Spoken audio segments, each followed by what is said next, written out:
ನಮಸ್ಕಾರ ವೀಕ್ಷಕರೇ, ನಾನು Suja Raghunath. Welcome to my channel blue waves acupressure and auricular center Bangalore.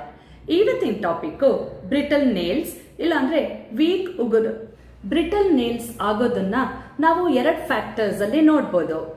ಈಗ ಇಂಟರ್ನಲ್ ಫ್ಯಾಕ್ಟರ್ಸ್ ಮತ್ತೆ ಎಕ್ಸ್ಟರ್ನಲ್ ಫ್ಯಾಕ್ಟರ್ಸ್. ಇಂಟರ್ನಲ್ ಫ್ಯಾಕ್ಟರ್ಸ್ ಏನಪ್ಪಾ ಅಂದ್ರೆ ಯಾವಾಗ ಬಾಡಿಲಿ ಕ್ಯಾಲ್ಸಿಯಂ ಕಮ್ಮಿ ಆಗುತ್ತೋ ಇಲ್ಲ ಅನಿಮಿಕ್ ಆಗ್ತಾರೋ ಆವಾಗ ಐರನ್ನು ಬಾಡಿಲಿ ಕಮ್ಮಿ ಆಗುತ್ತೆ. ಇದಲ್ಲದೆ ಲಿವರ್ ಸರಿ ಫಂಕ್ಷನ್ ಮಾಡಿಲ್ಲ ಅಂತಂದ್ರೂ ನೀವು ಈ ಬ್ರಿಟಲ್ ನೇಲ್ಸ್ನ ನೋಡ್ಬೋದು.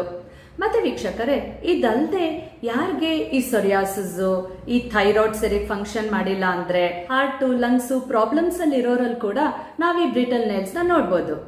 ಇದು ಇಂಟರ್ನಲ್ ಫ್ಯಾಕ್ಟರ್ಸ್ ಆಯ್ತು. ಈಗ ಎಕ್ಸ್ಟರ್ನಲ್ ಫ್ಯಾಕ್ಟರ್ಸ್ನ ನೋಡೋಣ. ಯಾರು ತುಂಬಾ ಫ್ರೀಕ್ವೆಂಟ್ ಆಗಿ ನೀರಲ್ಲಿ ತುಂಬಾ ಕೈ ಆಡ್ತಿರ್ತಾರೋ ಅಂದ್ರೆ ದಿನಪೂರ್ತಿ ಯಾರು ನೀರಲ್ಲಿ ಜಾಸ್ತಿ ಕೆಲಸ ಮಾಡ್ತಾ ಇರ್ತಾರೆ ಅವರಲ್ಲಿ, ಆಮೇಲೆ ತುಂಬಾ ಈ ಕೆಮಿಕಲ್ಸ್ನೂ ಯೂಸ್ ಮಾಡ್ತಾರೆ ನೋಡಿ, ಅವರಲ್ಲೂ ಕೂಡ ನಾವು ಈ ಉಗುರುಗಳು ವೀಕ್ ಆಗಿ ಸಾಫ್ಟ್ ಆಗಿ ಕಟ್ ಆಗೋದನ್ನ ನೋಡ್ಬೋದು.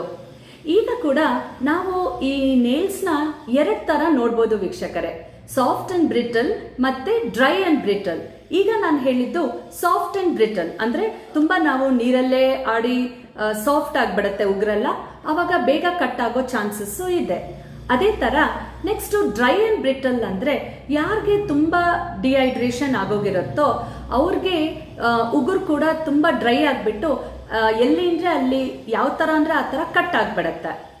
ಇದೆಲ್ಲ ಅಲ್ಲದೆ ಇನ್ ಕೆಲವ್ರು ಇರ್ತಾರೆ ನೋಡಿ, ಏನಾದ್ರು ಡಬ್ಬ ತೆಗಿಬೇಕಾದ್ರೆ ಕಂಟೈನರ್ಸ್ ಏನಾದ್ರು ಓಪನ್ ಮಾಡ್ಬೇಕಂದ್ರೆ ಉಗುರಿಂದ ತೆಗಿತಾರೆ, ಆವಾಗ ಕೂಡ ಉಗುರುಗಳು ಕಟ್ ಆಗೋ ಚಾನ್ಸಸ್ ಇದೆ. ಈಗಂತೂ ತುಂಬಾ ಜನ ಈ ನೇಲ್ ಪೇಂಟು, ನೇಲ್ ಆರ್ಟ್ ಅಂತ ಅದಕ್ಕೆ ಬಫಿಂಗ್ ಮಾಡೋದು, ಆಮೇಲೆ ಪಿಯರ್ಸಿಂಗ್ ಮಾಡೋದು, ರಿಂಗ್ಗಳು ಹಾಕೊಳ್ಳೋದು, ಈ ತರ ಎಲ್ಲ ಮಾಡಿ ನೇಲ್ಸ್ನ ತುಂಬಾ ಡ್ಯಾಮೇಜ್ ಮಾಡ್ತಾ ಇದ್ದಾರೆ.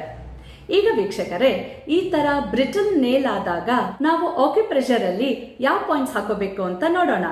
ಇಲ್ಲಿ 3 ಪಾಯಿಂಟ್ಸ್ ಇದೆ ನೋಡಿ. ಫಸ್ಟ್ ಪಾಯಿಂಟು ನಮ್ಮ ಇಂಡೆಕ್ಸ್ ಫಿಂಗರ್ ಮೇಲೆ, ಫಸ್ಟ್ ಜಾಯಿಂಟ್ ಸ್ವಲ್ಪ ಕೆಳಗಡೆ.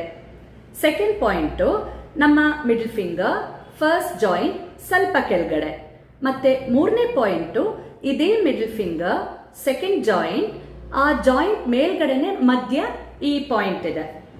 ಈಗ ವೀಕ್ಷಕರೇ, ನಾನು ಸ್ಕ್ರೀನ್ ಮೇಲೆ ಫೋಟೋ ಹಾಕಿರ್ತೀನಿ, ದಯವಿಟ್ಟು ನೀವು ಅದನ್ನ ಕ್ಲಿಯರ್ ಆಗಿ ನೋಡಿ ನಿಮ್ಮ ಕೈ ಮೇಲೆ ಎಕ್ಸಾಕ್ಟ್ ಆಗಿ ಈ ಪಾಯಿಂಟ್ಸ್ ನ ಲೊಕೇಟ್ ಮಾಡ್ಕೊಳ್ಳಿ. ಈಗ ಫಸ್ಟ್ ಈ ಪಾಯಿಂಟ್ಸ್ ನ ನಾವು ಸ್ಟಿಮ್ಯುಲೇಟ್ ಮಾಡಿ ಪೇಪರ್ ಟೇಪ್ ಮೇಲೆ ಬಿಯಾಲ್ magnet yellow colour part skin touch ಆಗೋ ತರ ಹಾಕೋಬೇಕು. ಇದು ವೀಕ್ಷಕರೇ ಸುಮಾರು 6 ರಿಂದ 8 ಗಂಟೆ ಕಾಲ ಹಾಕೋಬಹುದು. ಪ್ರತಿದಿನ ನೀವು ಹಾಕೋಬೇಕು, ರಾತ್ರಿ ಹಾಕೊಂಡು ಬೆಳಿಗ್ಗೆ ಇದನ್ನ ತೆಗೆದು ಬಿಡ್ಬೋದು. ಮತ್ತೆ ವೀಕ್ಷಕರೇ, ಇನ್ನೊಂದು ಹೋಮ್ ರೆಮಿಡಿ ಏನು ಅಂತಂದ್ರೆ ಈ ಕೋಕೋನಟ್ ಆಯಿಲ್ ಇದೆ ಅಲ್ವಾ, ಕೋಕೋನಟ್ ಆಯಿಲ್ ಇಲ್ಲ ಕ್ಯಾಸ್ಟರ್ ಆಯಿಲ್ ಯಾವ್ದಾದ್ರು ಪರವಾಗಿಲ್ಲ, ಸ್ವಲ್ಪ ತಗೊಂಡು ರಾತ್ರಿ ಈ ನೇಲ್ಸ್ ಎಲ್ಲ ನೇಲ್ಸ್ಗೂ ಚೆನ್ನಾಗಿ ಸರ್ಕ್ಯುಲರ್ ಮೋಷನ್ ಅಲ್ಲಿ ರಬ್ ಮಾಡಿಕೊಂಡು ಗ್ಲೌಸ್ ಹಾಕೊಂಡು ಮಲ್ಕೊಂಡ್ಬಿಡ್ಬೇಕು.